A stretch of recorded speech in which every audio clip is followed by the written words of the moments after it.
Hello बच्चों, welcome to our chemistry class. In today's class, we'll be continuing chapter number 10 of your NCERT book titled as Haloalkanes and Haloarenes. So in today's lecture again we'll be studying about nucleophilic substitution reaction. As I had already mention कि बच्चों ये बहुत ही important type है for the reactions of hello alkenes, that is nucleophilic substitution reaction. Previous lecture के अंदर मैंने आपको समझा दिया था कि कैसे ये टेक प्लेस होती है, क्या इसका मैकेनिज्म होता है. Specially focus on those two types of the mechanism, SN2 and SN1 reactions, they are very important for you. और आज के लेक्चर में हम बात करेंगे about the stereochemical aspects of nucleophilic substitution reaction. So this is what we will be studying in today's lecture. Stereochemical aspects, it's a very simple topic. You will find it very interesting. In this basically you need to remember some particular terms. ठीक है, जब आप ये lecture पढ़ लो तो आपको कुछ particular terms और उनकी अंडरस्टैंडिंग होनी चाहिए, तभी आपको बच्चों इस लेक्चर का फ़ायदा होगा. बिकॉज यहाँ से डायरेक्ट आपसे पूछा जाता है कि डिफ़ाइन दी फॉलोइंग टर्म्स जो हैं मैं उनको पहले ही मेंशन कर देता हूँ ताकि आप उन पर स्पेशल एम्फसिस ले करो. Those terms are first of all what is optical activity. आपने पहले ये समझना होगा. उसके बाद आपने समझना है व्हाट इज़ मॉलिक्यूलर सिमेट्री और molecular asymmetry, that is chirality भी इसको हम बोलते हैं. After that you need to learn about enantiomers. एक बहुत ही इंपॉर्टेंट टर्म है इनएंशियोमर्स, फिर आपने इसको समझना है. After this you will be understanding about retention. After retention inversion of configuration, जो आप पहले ही समझ चुके हो, वही सेम है, nothing different. And at the last you need to study about racemization.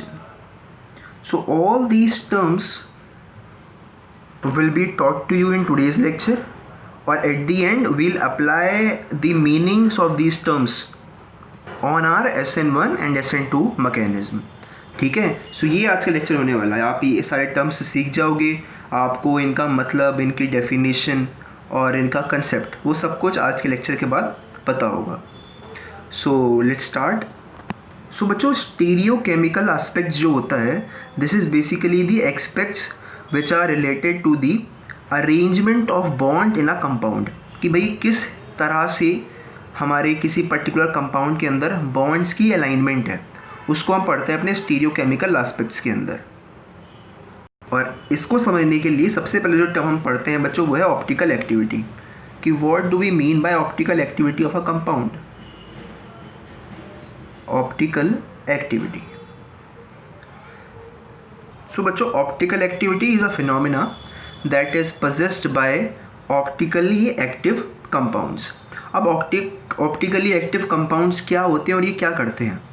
सो बच्चों, एक टर्म होता है plane polarized light. So let me give you a brief idea about plane polarized light. I will not be going deep into this concept, क्योंकि आपका concept physics का है. यहाँ पर तो हम उसकी सिर्फ डेफिनेशन ही यूज़ करेंगे मैक्सिमम टू मैक्सिमम, और यहाँ पर क्वेश्चंस डायरेक्टली आते हैं. So I will be telling you about this plane polarized light in your physics classes. तो अभी के लिए आप ये समझ लो बच्चों, प्लेन पोलराइज्ड लाइट एक लाइट का ही सबसेट है जिसके अंदर हमने उसके लाइट वेक्टर के वाइब्रेशंस को एक पर्टिकुलर डायरेक्शन में अलाइन कर देते हैं. मतलब अभी आप इसको थोड़ा ब्रीफ आइडिया समझ लो बच्चों, होता क्या है. देखो, ये हमारी लाइट का मैं दिखा रहा हूँ आपको विद दी लाइट वेक्टर्स. कि लाइट ओरिजिनली इस तरह की होती है, ये उसके बच्चों लाइट वेक्टर्स हैं that keeps on vibrating around this particular beam. So हम क्या करते हैं, when we pass this light through a polarizer. Polarizer एक डिवाइस होता है, आप पढ़ोगे अपने फिजिक्स के अंदर अभी आफ्टर 1 और 2 वीक्स। तो ये क्या करता है पोलराइज़र कि वो ये जो वाइब्रेशंस हैं इस लाइट वेक्टर के, इनको एक पर्टिकुलर डायरेक्शन में अलाइन कर देता है लाइक दिस। इसने क्या किया कि इन सारों को इन 2 वेक्टर्स के अंदर ही अलाइन कर दिया। सो ये काम होता है पोलराइज़र का, और इसको आप बच्चों बोलते हो प्लेन पोलराइज्ड लाइट। ठीक है, so I hope the term plane polarized light is clear to you. जब मैं उसको यहाँ पर लिखूँगा तो शायद आपको अब समझ में आ रहा है कि होता क्या है। सो now let's define optically active compounds. तो ऑप्टिकली एक्टिव कंपाउंड्स वो कंपाउंड्स होते हैं जो इस पोलराइज्ड लाइट को किसी पर्टिकुलर डायरेक्शन में, या तो लेफ़्ट में या तो राइट में रोटेट कर देते हैं। उनको हम बच्चों बोलते हैं optically active compounds. So let's define them. So you may write down that compounds which rotate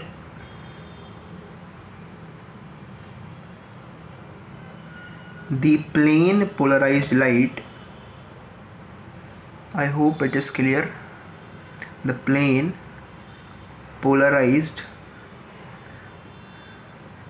light when passed through their solution. When passed through their solution is known as or are known as optically active compounds. तो इसको आप आगे complete कर लो, are known as optically active compounds. तो basically जिन compounds के अंदर ये क्षमता है कि वो इंसिडेंट पोलराइज्ड लाइट को रोटेट कर सकते हैं आइदर लेफ्ट और right, they are known as optically active compounds, and this activity of the rotation of light is known as optical activity. और आपका अगर ये कंपाउंड इस लाइट को रोटेट कर रहा है इन दी राइट डायरेक्शन, तो उसको बच्चों हम बोलते हैं डेक्स्ट्रो रोटेटरी कंपाउंड। अगर वो इस लाइट को रोटेट कर रहा है इन दी लेफ्ट डायरेक्शन, तो उसको आप बच्चों बोलते हो levo rotatory compound. I hope you remember the words dextro and levo. I had taught you in chapter number 9 of your chemistry book. तो वहाँ पर आपको बताया था हमने कि क्या होता है लीवो और डेक्स्ट्रो का मतलब सेम मतलब यहाँ पर भी है। ठीक है, levo towards left, dextro towards the right. So आप इसको लिख सकते हो that compounds, it's compounds which rotate the light, which rotate the plane polarized light, बोलना चाहिए ज़्यादा अच्छा रहेगा, plane polarized light to the right are known as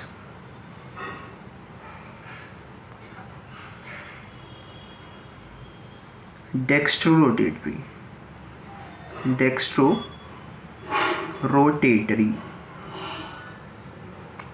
और इसका जस्ट अपोजिट होता है बच्चों लीवोरोटेटरी। तो उसको आप खुद लिखो, compounds which rotate the plane polarized light to left are known as levorotatory, और आई फॉर्म भी बोलते हैं, सो कैपिटल आई फॉर्म। ठीक है, so I hope the word optical active compound, dextrorotatory, levorotatory are clear to you. और बच्चों आप dextrorotatory और लीवोरोटेटरी को कलेक्टिवली ऑप्टिकल आइसोमर्स भी बोलते हो। Okay, dextrorotatory compounds and levorotatory compounds collectively are known as optical isomers. यानी आपसे कोई पूछे कि give me examples of optical isomers, तो आप एग्जांपल दोगे डेक्स्ट्रोरोटेटरी का और लीवोरोटेटरी का। सो आई होप कि आपको ये पहला टर्म अच्छे से क्लियर हो गया है, ऑप्टिकल एक्टिविटी क्या होता है, इसके जो रिलेटेड टर्म्स हैं वो सारे आपको अच्छे से बच्चों क्लियर हो चुके हैं। So now let's move on to our next term number 2 which is chirality. मैं इसको टर्म नंबर 1 बोलता हूँ। Now we have term number 2 which is chirality, और इसको बच्चों बेसिकली पढ़ते हो with respect to molecular asymmetry. तो कायरलिटी एक सिंपल सा फिनोमिना है which is associated with an object. कि इसमें होता क्या है कि आपके पास अगर कोई ऑब्जेक्ट है, सो आप बच्चों उस ऑब्जेक्ट के पहले देखते हो मिरर इमेज को। देखो, आई hope you understand the meaning of mirror image. ठीक है, मिरर इमेज का मतलब होता है, तो बच्चों मेरे पास कोई और छोटी चीज़ तो थी नहीं, तो मैंने यही मैच स्टिक्स आपके सामने रख दी हैं। सो ये मैच स्टिक अगर मेरा ऑब्जेक्ट है, सो ये वाली जो मैच स्टिक है ये इसका मिरर इमेज है। समझ रहे हो? यानी कि मिरर इमेज में क्या होता है कि जो चीज़ मिरर के पास होती है वो पहले स्टार्ट होती है, और फिर ये एंड का जो पोर्शन है वो उतनी ही दूर आता है जितना दूर यहाँ पर था। ये बीच में आपके पास मिरर है, ये मैचस्टिक रखी हुई है और ये उसकी इमेज है। Getting my point. कई बच्चे सोचते हैं कि मिरर इमेज बिल्कुल ऐसी बनती है एग्जैक्ट, तो ये बच्चों ये मिरर इमेज नहीं होती। This is not the mirror image of this matchstick. आप चाहे तो मिरर में इसको मैचस्टिक को लेकर के जाना और देखना कि आपको जो मिरर इमेज दिखेगी वैसे नहीं दिखेगी। You will find it like this. आप चाहो तो इसको अपने हैंड के साथ एक भी एक्सपेरिमेंट कर सकते हो कि अगर आप अपने दोनों हैंड्स को एक दूसरे के साथ इस तरह से प्लेस करते हो, so your one hand is the mirror image of the other hand. Getting my point. But आप शायद इस एग्जाम्पल से भी इसको समझ पाए होगे। सो बच्चों, कायरलिटी क्या होता है? कायरलिटी एक फिनोमेना है एसोसिएटेड विद एन ऑब्जेक्ट। इसमें हम ये देखते हैं कि जो हमारी ऑब्जेक्ट की मिरर इमेज है, यानी कि ये, तो क्या हम अपने ऑब्जेक्ट को इस मिरर इमेज के ऊपर सुपर इम्पोज कर सकते हैं? मतलब ये है कि क्या मैं इस ऑब्जेक्ट को उठा करके और अपने इमेज को कंप्लीटली ढक सकता हूँ? तो देखो ऐसा पॉसिबल नहीं हो रहा। आपको दिख रहा है कि जब मैं इसके ऊपर प्लेस कर रहा हूँ तो मेरे को ये पार्ट इससे अलग दिखाई दे रहा है। Getting my point. यानी कि the two are not super imposable on each other, they can not be super impose. ऐसा नहीं है कि अगर मैं इसको इसके ऊपर रख दूँ कम्प्लीटली तो जो नीचे की इमेज है वो पूरी तरह ढक जाए, ऐसा पॉसिबल नहीं है। आपको दिख रहा होगा कि अभी कुछ पार्ट उस ब्राउन पोर्शन का आपको अभी भी विजिबल होगा। That means that this object is not super imposable on its mirror image. Are you getting my point? कि अगर आप इस ऑब्जेक्ट को इस की इमेज के ऊपर रख रहे हो, इसकी मिरर इमेज के ऊपर रख रहे हो, तो ये पूरी तरह उसको ढक पाने में असक्षम है। तो ऐसे ऑब्जेक्ट्स को बच्चों हम बोलते हैं, ऐसे ऑब्जेक्ट्स को हम बोलते हैं कायरल, और इस फिनोमेना को हम बच्चों बोलते हैं कायरलिटी। कि those objects which are super imposable on their mirror images are known as chiral, and this phenomena or this property of non-superimposability is known as chirality. I hope you got this. Similarly आप observe कर सकते हो अपने hand के साथ कि ये मेरा हैंड है, ये इसकी मिरर इमेज है, ठीक है। बट आप ध्यान से देखो तो the two are not super imposable on each other. आप देखो तो थंब के ऊपर ये फिंगर आती है, so it can not super impose the thumb. So the hands are also chiral objects. Getting my point.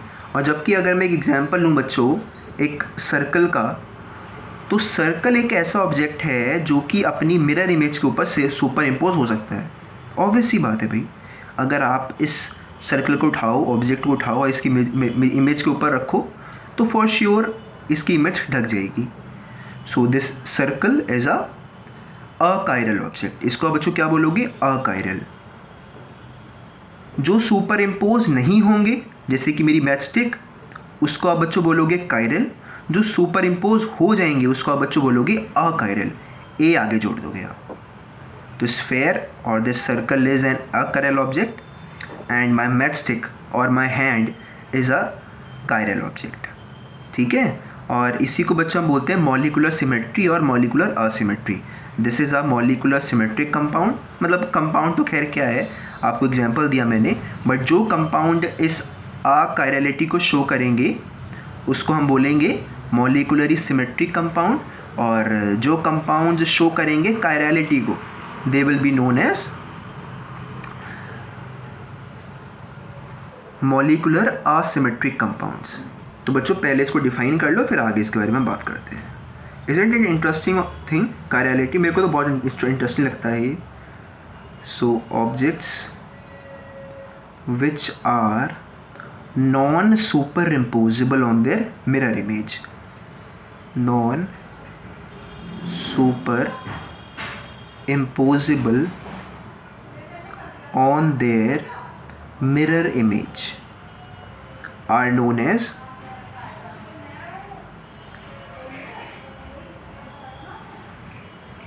chiral, और इस प्रॉपर्टी को हम बच्चों बोलते हैं chirality. So I hope that the come chirality is clear to you. Similarly जो इसका reciprocal या फिर आपका तो इन्वर्स होता है अकायरल, उसको भी आप डिफाइन कर सकते हो। खुद डिफाइन करो, लिखो आगे। ऑब्जेक्ट्स आप लिखना शुरू करो।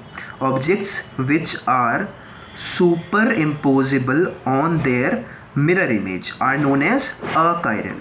मैं लिख देता हूँ यहाँ पर अकायरल, ये स्पेलिंग होती है इसकी, and this property is known as achirality.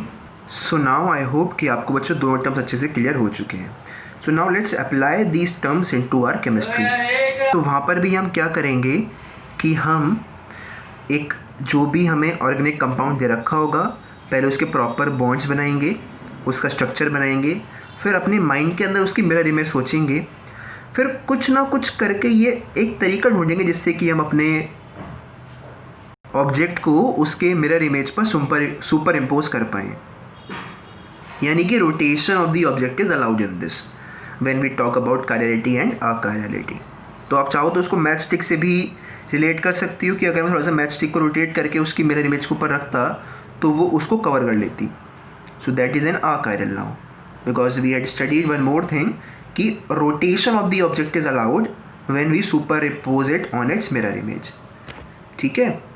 सो अब ये बहुत डिफ़िकल्ट हो जाएगा हमारे लिए अगर हम भाई पहले इतना कुछ करें कि पहले तो कंपाउंड आपके सामने बना होगा, फिर आप उसकी माइंड में मिरर इमेज बनाओ और फिर कोशिश करो उसको सुपर इम्पोज करने की, फिर बताओ कि भाई ये कायरल है या फिर अकायरल है।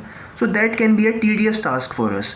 सो to make our task simpler, हमने एक काम किया कि हमने सिमेट्रिक और असिमेट्रिक कार्बन को डिफ़ाइन किया और फिर उसके बेसिस पर हमने डिफ़ाइन कर लिया कि भाई किसी कंपाउंड के अंदर अगर इस तरह का कार्बन है तो वो कायरल होगा, अगर इस तरह का कार्बन है तो वो अकायरल होगा।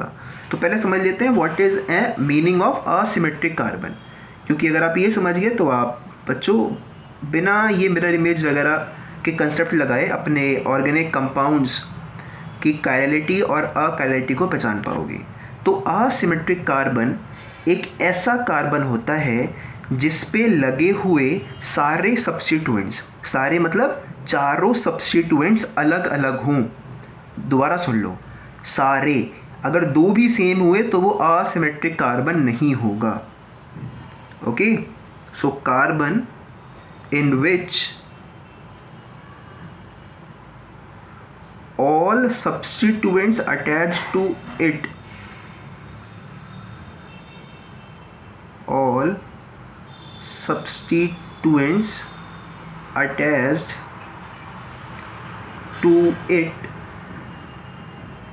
are different, is known as a asymmetric carbon। तो बच्चों मैं इस वर्ड को बहुत ज़्यादा यूज़ करूँगा और अगर आपने इस ऑल को मिस कर दिया सो आप शायद से इस डेफिनेशन को गलत समझे हो। मैंने कहा कि भाई एक ऐसा कार्बन जिसका हर एक सब्स्टिट्यूएंट अलग हो, ईच एंड एवरी सब्स्टिट्यूएंट, चारों के चारों जो सब्स्टिट्यूएंट लगे हैं वो चारों के चारों अलग होनी चाहिए। फॉर एग्जांपल कि मेरे पास एक कार्बन है, इसका एक सब्स्टिट्यूएंट मेरे पास H है, एक मेरे पास Br है, एक मेरे पास CH3 है, एक मेरे पास CH है। ठीक है, ये सब्स्टिट्यूएंट्स यहाँ पर लगे हुए हैं। सो यहाँ पर बच्चों आप देखो कि मैं अगर इस कार्बन की बात करूँ सो ये कार्बन मेरे पास कैसा होगा, एक असिमेट्रिक कार्बन होगा, क्योंकि यहाँ पर लगे हुए सारे सब्स्टिट्यूएंट्स अलग अलग हैं।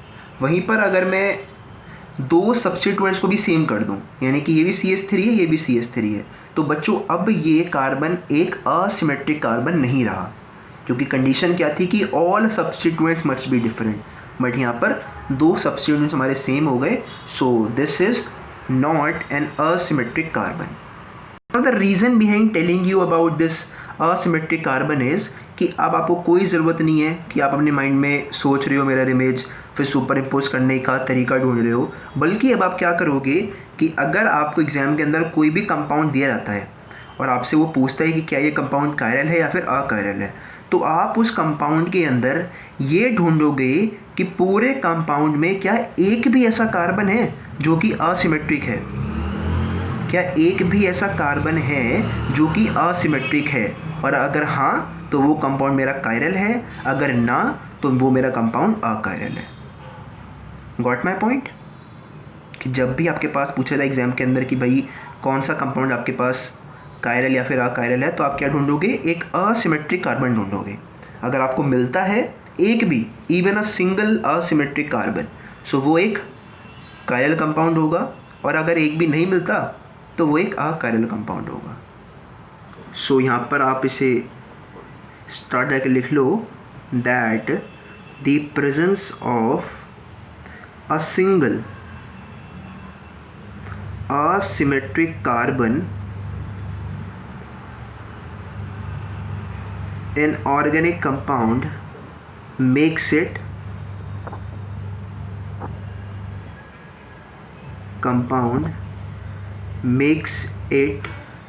chiral।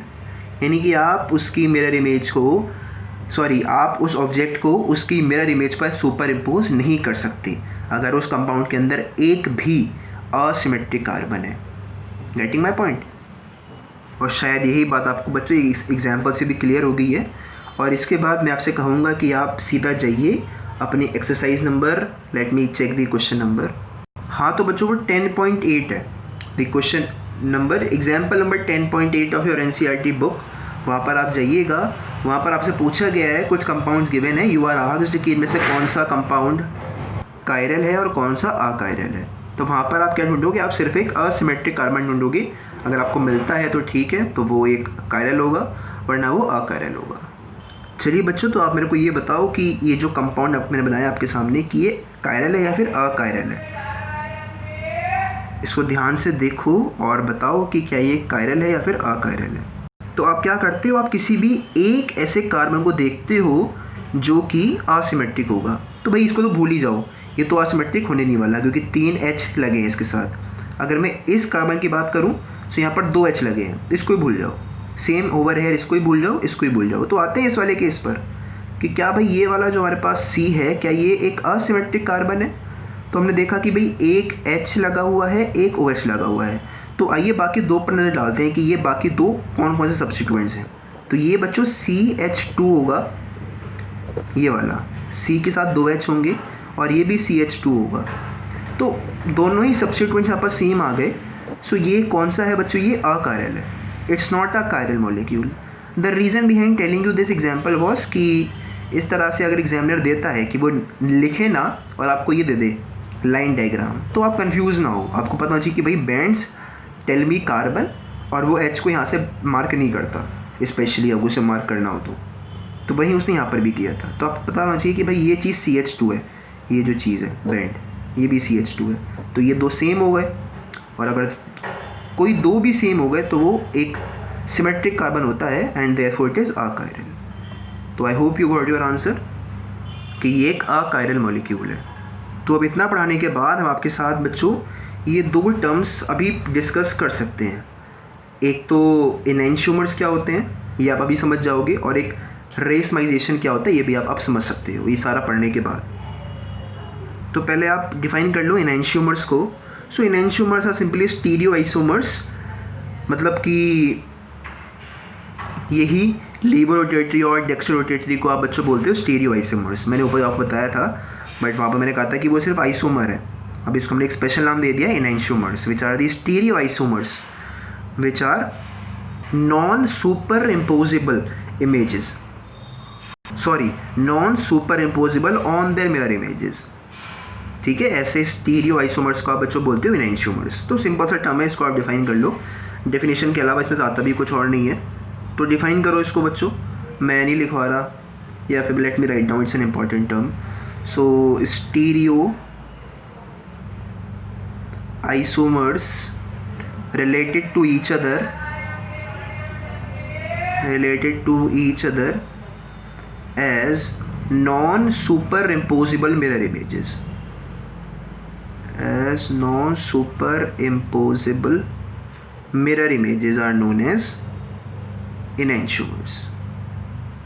बच्चों बहुत ही इंपॉर्टेंट टर्म है, keep this in your mind. इसके एग्जांपल्स कौन कौन से हैं, मतलब आइसोमर्स कौन कौन से हैं, डेक्स्ट्रो और लीवो are known as enantiomers. So a very important point to remember। और वो आप चाहो तो नीचे लिख सकते हो द टाइप्स, एक है लीवो, एक है डेक्स्ट्रो।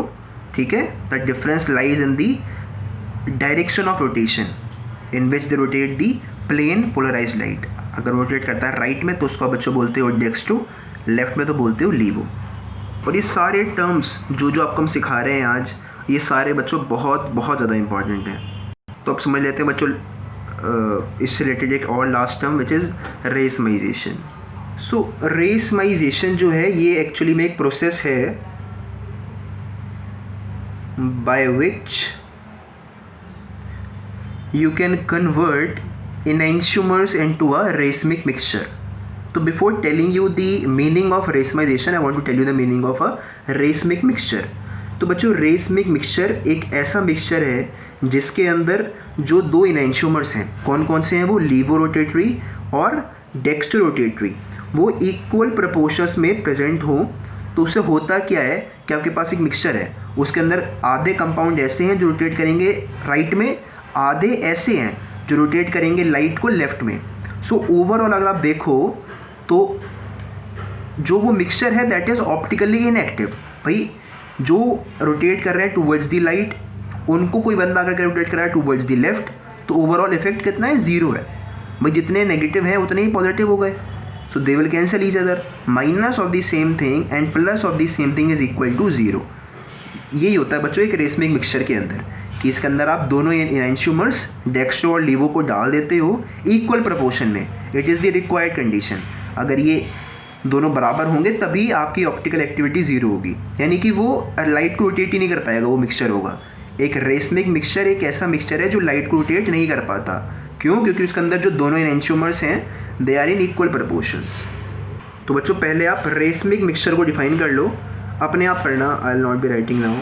रेसमिक मिक्सचर लिखो, a mixture containing two enantiomers in equal proportions having zero optical activity is known as a racemic mixture.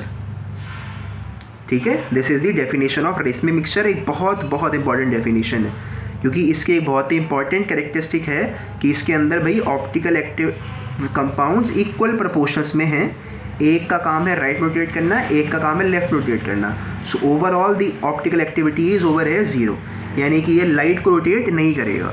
और इस मिक्सचर को आप बच्चों DL से, D माने डेक्स्ट्रो, L माने लीवो, या फिर प्लस माइनस से भी डिनोट करते हो. सो एग्जाम में आता है डिफाइन रेसमिक मिक्सचर, तो आप डिफाइन कर दोगे. आई टोल्ड यू, अगर आता है डिफाइन रेसमाइजेशन तो आप डिफाइन करोगे रेसमाइजेशन को, it is the process of conversion of enantiomers into a racemic mixture. तो इसको भी आप बच्चों आगे डिफाइन कर लो.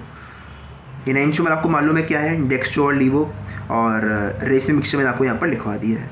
तो I hope the term racemization is also clear to you, कि यहाँ पर हमने दो अलग अलग कंपाउंड्स को आपस में मिक्स किया इक्वल प्रपोर्शंस में,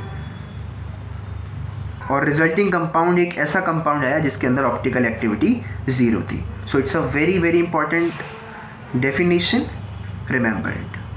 तो अब बच्चों दो डेफिनेशंस और रह गई हैं. एक है इन्वर्जन ऑफ कन्फिगरेशन जो आपको मालूम है, और एक है रिटेंशन.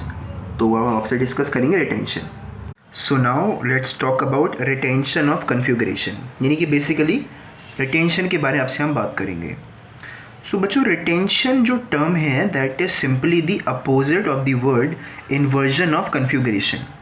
आपने देखा था meaning of inversion of configuration in the previous lecture, जहाँ पर जो बॉन्ड्स की अलाइनमेंट है वो कम्प्लीटली इन्वर्स हो जा रही थी, okay, in the product.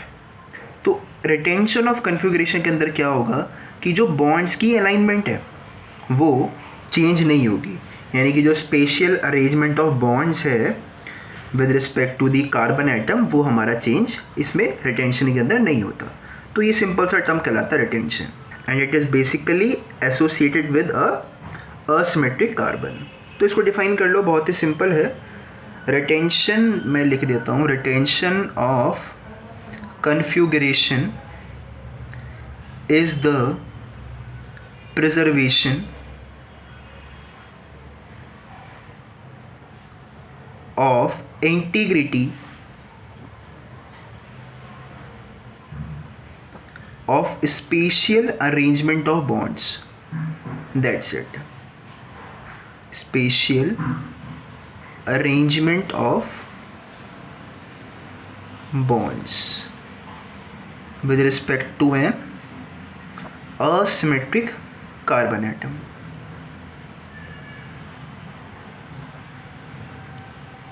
Asymmetric carbon atom or center. during a chemical reaction. That's it.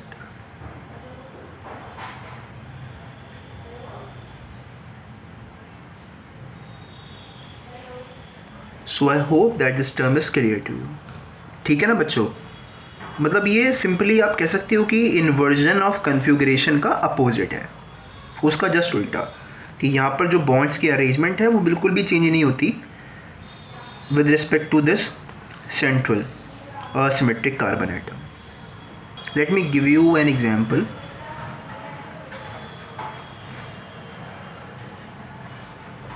ये आपकी एनसीईआरटी बुक में दे रखा है, मैं सेम वही आपको दे रहा हूँ.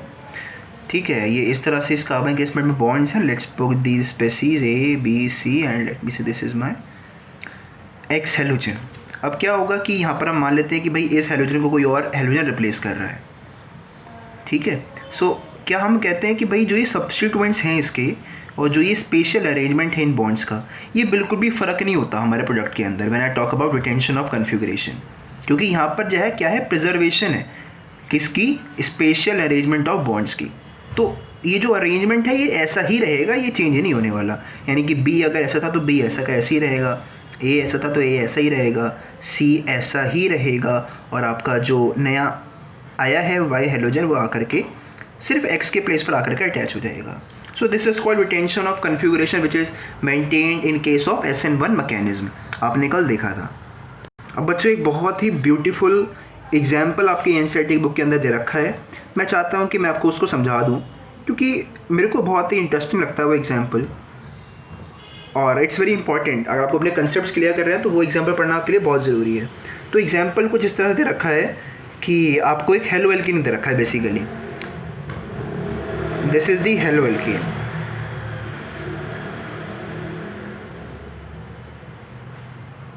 अब वो कह रहा है कि what it is doing is it is undergoing some particular reactions.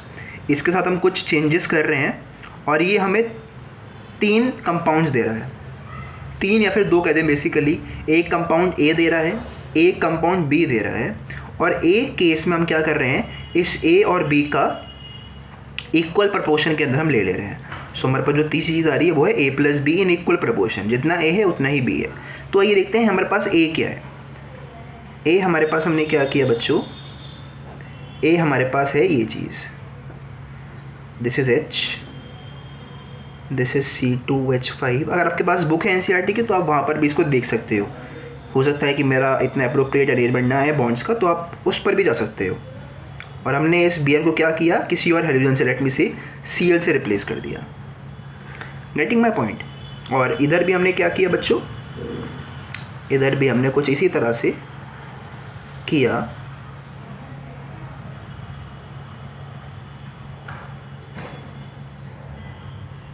ये मैंने यहाँ पर H लिखना था, मैंने X लिख दिया है बाय मिस्टेक. ठीक है बच्चों. So this is actually the case. ये आपके पास एक रिएक्शन है, इसमें Y ने रिएक्ट किया. ये दूसरी रिएक्शन है, अलग दूसरी रिएक्शन है, इसमें Y ने रिएक्ट किया. और ये एक दूसरी रिएक्शन, इसमें फिर से Y ने रिएक्ट किया और आपको ये A + B मिला इन इक्वल प्रपोर्शंस. तो अब हमें ये देखना है कि भाई पहली रिएक्शन की बात करते हैं कि यहाँ पर कौन सा प्रोसेस टेक प्लेस हुआ, कि यहाँ पर जो अरेंजमेंट ऑफ बॉन्ड्स है, स्पेशल अरेंजमेंट ऑफ बॉन्ड्स, क्या उसमें कोई फ़र्क आया. तो आप देखो कि भाई यहाँ पर जैसा बॉन्ड C2H5 का था सेम वैसा ही आया है, H का भी सेम वही है, CH3 का भी सेम है, Cl का भी वही सेम बॉन्ड है. तो यहाँ पर क्या हो बच्चों, रिटेंशन हुआ है of configuration. So this is an example of retention of configuration, कि special arrangement of bonds with respect to this asymmetric carbon has not been changed. It's a important point to note down. I hope this is clear to you. ठीक है, अगर मैं इसकी बात करूँ, इस वाले रिएक्शन की, तो यहाँ पर आप क्लियरली ऑब्जर्व कर पा रहे हो कि special arrangement of bonds has been changed. कि यहाँ पर देखो इस कार्बन के साथ जो 3 बॉन्ड्स थे वो इस तरफ लगे हुए थे, बट जो ये वाला कार्बन आया है इसका जस्ट मिरर इमेज हमें दिख रहा है. अगर आप यहाँ पर एक मिरर प्लेस करो, यहाँ पर मैं Cl लिखता हूँ, अगर आप यहाँ पर एक मिरर प्लेस करो तो आपको जस्ट की मिरर इमेज दिख रही है. यानी कि यहाँ पर inversion of configuration take place हो रहा है. यानी कि अगर ये रिटेंशन है तो ये इन्वर्जन है. Getting my point. Best example. और हमने यहाँ पर क्या किया कि एक हमारे पास है इस तरफ सारे बॉन्ड्स हैं इसमें, और इस वाले केस में सारे बॉन्ड्स इस तरफ हैं, और हमने यहाँ पर क्या किया कि 50% इसका लिया, 50% ही इसका लिया, और एक हमने मिक्सचर ऑब्टेन यहाँ पर किया। सो बच्चों जो ये मिक्सचर हमारे पास बनेगा it will be an racemic mixture. Got my point कि ये जो मिक्सचर होगा ये ऑप्टिकली इनएक्टिव होगा, क्योंकि ये लेट मी से कि लाइट को लेफ्ट में रोटेट कर रहा है और ये लाइट को राइट में रोटेट कर रहा है, ये आइसोमर और ये आइसोमर। तो ये जो रिजल्टिंग मिक्सचर आएगा ये दोनों का मिक्सचर है इन इक्वल प्रपोर्शन, तो ऐसे मिक्सचर को हम बच्चों बोलते हैं रेसमिक मिक्सचर। तो ये जो स्टेप है it is the process of racemization. I hope that मतलब it's a very very beautiful example in front of you. यहाँ से आपको बहुत कुछ सीखने को मिला होगा कि कैसे केमिस्ट्री के अंदर ये सारे टर्म्स काम करते हैं, रिटेंशन, इन्वर्जन और इन दोनों का combination which is known as racemisation.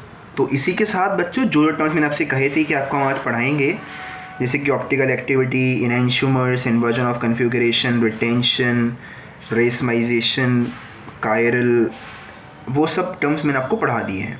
अब बस थोड़ा सा इनका एप्लीकेशन देख लेते हैं on SN1 and SN2 mechanism, क्योंकि वहाँ से दो इम्पॉर्टेंट सवाल आते हैं। SN2 से एक आता है, SN1 से एक आता है। SN2 वाला बहुत ही सिंपल है, SN1 में आपको थोड़ा सा ध्यान देना पड़ेगा।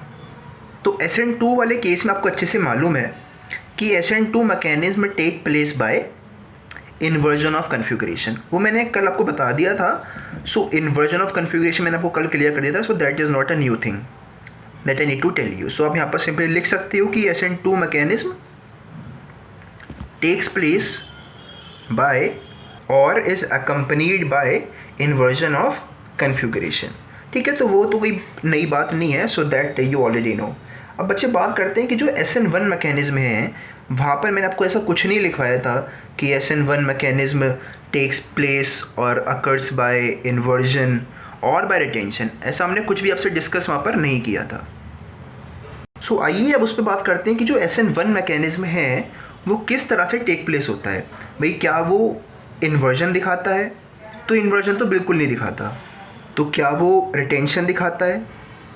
रिटेंशन भी नहीं दिखाता। So what it shows is actually a mixed feature of retention and inversion, जिसको आप बच्चों बोलते हो रेसमाइजेशन। गेटिंग माई पॉइंट कि SN1 mechanism is accompanied by racemization. A very very important point.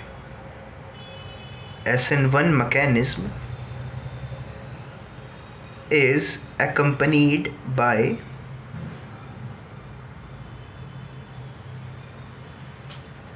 Racemisation. अभी थोड़ा समझने में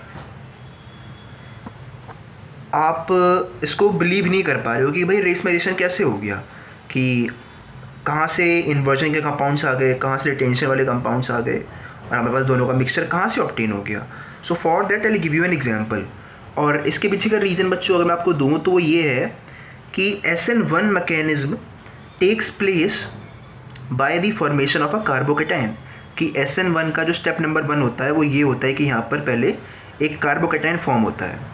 सो जब कार्बोकेटाइन फॉर्म होता है तो वहाँ पर होता है क्या कि जो कार्बन के ऊपर एक पॉजिटिव चार्ज होता है। ओके, कोई लिमिट नहीं होती कि भाई पॉजिटिव चार्ज कार्बन की सिर्फ इस तरफ है या सिर्फ इस तरफ है, ऐसी कोई लिमिटेशन नहीं होती। ओवरऑल कार्बन पर एक पॉजिटिव चार्ज होता है। सो अब जो हमारा न्यूक्लियोफाइल है दैट इज़ फ्री कि वो चाहे तो इस तरफ से आकर अटैच हो जाए या फिर चाहे तो इस तरफ से भी आकर के अटैच हो सकता है। It's an important point to note down कि इस बार न्यूक्लियोफाइल के लिए कोई भी ऐसी लिमिटेशन नहीं है, कोई उसको प्रिवेंशन नहीं है कि वो सिर्फ एक तरफ से आकर के अटैच होगा इस कार्बन के साथ, वो चाहे तो इस तरफ से आकर के भी अटैच हो सकता है। दैट इज़ कि attack of the nucleophile can be accomplished from either side. Okay, यानी कि हमारे पास कुछ कंपाउंड ऐसे बनेंगे जिसमें न्यूक्लियोफाइल इधर से आकर के अटैच होगा, कुछ कंपाउंड ऐसे बनेंगे जिसमें न्यूक्लियोफाइल इधर से आकर के अटैच होगा। सो हमारे पास अब दो अलग अलग तरह के कंपाउंड्स बन जाते हैं इसी सेम रीज़न की वजह से। एक कंपाउंड्स दैट आर डेक्स्ट्रोरोटेटरी, एक कंपाउंड दैट आर लीवोरोटेटरी। और अगर आप देखो तो ओवरऑल हमारे पास एक मिक्सचर है जिसके अंदर कुछ ये कंपाउंड्स हैं और सेम नंबर के ये कंपाउंड्स हैं। So therefore we have a racemic mixture and this a process of racemization. I hope अब आपको थोड़ा बिलीव होना स्टार्ट हो गया है कि हाँ जी SN1 mechanism is accompanied by racemization. देखो थोड़ा टाइम लगता है इसको समझने में, इसको मानने में, बट अगर आप इसके बाद अपनी NCERT की बुक पढ़ोगे so it will be completely understood by you. और आपसे अगर एग्जाम में ये क्वेश्चन आता है कि why SN1 mechanism is accompanied by racemization, तो आप लिखते हो, चाहो तो लिख लो, मैं डिक्टेट कर रहा हूँ आंसर। आप ऐसे लिखते हो कि भाई SN1 मैकेनिज्म अकर्स और takes place by the formation of a carbocation, full stop. फिर आगे आप लिखते हो that the attack of nucleophile on the carbocation may be accomplished from either side, which results in a mixture of products, one having the same composition and same configuration and the other having a opposite configuration, full stop. Thus the overall mixture is optically inactive and is accompanied by racemisation. तो इस तरह से अपने answer को आप बच्चों वहाँ पर लिखाते हो। अगर आपने एग्जाम्पल देना तो एग्जाम्पल भी दे सकते हो। एग्जाम्पल ही बच्चों बहुत ही सिंपल से इसका होता है, आप दिखाते हो कार्बोकैटायन को और दिखाते हो भाई इस कार्बोकैटायन के ऊपर अटैक जो है वो अटैकिंग न्यूक्लियोफाइल कहीं से भी कर सकता है, कोई लिमिटेशन नहीं है उसके ऊपर कि उसने भाई एक तरफ से अटैक करना है, it can attack from any side. I am giving you an example. ये आपके पास मैंने माना एक कार्बोकैटायन है, तो इसमें क्या है कि दो अलग अलग तरह के स्पेसीज फॉर्म हो सकते हैं। मैंने मान लिया मैं न्यूक्लियोफाइल OH हाइड्रोक्साइड आयन है, तो ये चाहे तो एक बार इस तरफ से अटैच हो जाएगा और चाहे तो एक बार इस तरफ से अटैच हो जाएगा। और बच्चों जहाँ भी अटैच होगा ये इन सारी जो भी सब्स्टिट्यूएंट्स हैं उनको अपने अपोजिट रिपेल करके अलग भेज देगा। सो मैंने माना कि एक बार OH क्या हो रहा है कि इस तरफ अटैच हो रहा है, सो उस समय पर क्या होगा कि आपके पास ये आपका सेंट्रल कार्बन है, I am showing it by this dot, यहाँ पर इससे अटैच होगी आपका OH इस तरफ से। सो ये जो बाकी कन्फिगरेशंस हैं ये इस तरफ रिपेल हो जाती हैं कि ये CH3 आ जाएगा, this will be H and this will be your C2H5, ठीक है ना। तो एक कंपाउंड इस तरह का बन गया। तो जब OH इस तरफ लगा, अब ऐसा ही पॉसिबल है कि OH इस तरफ से आकर के अटैच हो जाए। सो उस समय पर देखो यहाँ पर क्या होगा, वहाँ पर OH जो होगा वो इस तरफ से आकर ही लगेगा, तो आपके पास ये जो बाकी सब्स्टिट्यूएंट्स हैं ये उस तरफ जाके रिपेल हो जाएंगे, यानी कि CH3 यहाँ आ जाएगा। तो ये इस तरह का कुछ आकर के बनता है। तो आप देख रहे हो ये अलग अलग दो आपके पास कंपाउंड्स होते हैं, एक के पास है एक पर्टिकुलर कन्फिगरेशन और दूसरे के पास है उससे जस्ट अपोजिट कन्फिगरेशन, और इन दोनों का मिक्सचर में मिलता है इसके अंदर SN1 के, तो ये एकम्पनी होता है बाय दी रेसमाइजेशन। तो बच्चों इतना ही था न्यूक्लियोफिलिक सब्स्टिट्यूशन रिएक्शन के अंदर। आज आपको हमने पढ़ाया stereochemical aspects of nucleophilic substitution reaction, और शायद आप अंदाज़ा लगा पाए हो कि ये कितना इंपॉर्टेंट आज का लेक्चर था, कितने इंपॉर्टेंट टर्म्स हमने आज में डिस्कस किए, कितने सारे इंपॉर्टेंट कंसेप्ट्स इसके अंदर में डिस्कस किए, तो इसकी वेटेज भी उतनी ही ज़्यादा आपके एग्ज़ाम के अंदर होती है। So it's an highly important topic, pay attention to it. अब जो बचा हुआ कंसेप्ट है इस चैप्टर का that will maximally end in 2 lectures more, और बहुत ही सिंपल है till we reach on the concept of the reactions of haloarenes, ठीक है। So for today's lecture that's all from my side, thank you very much.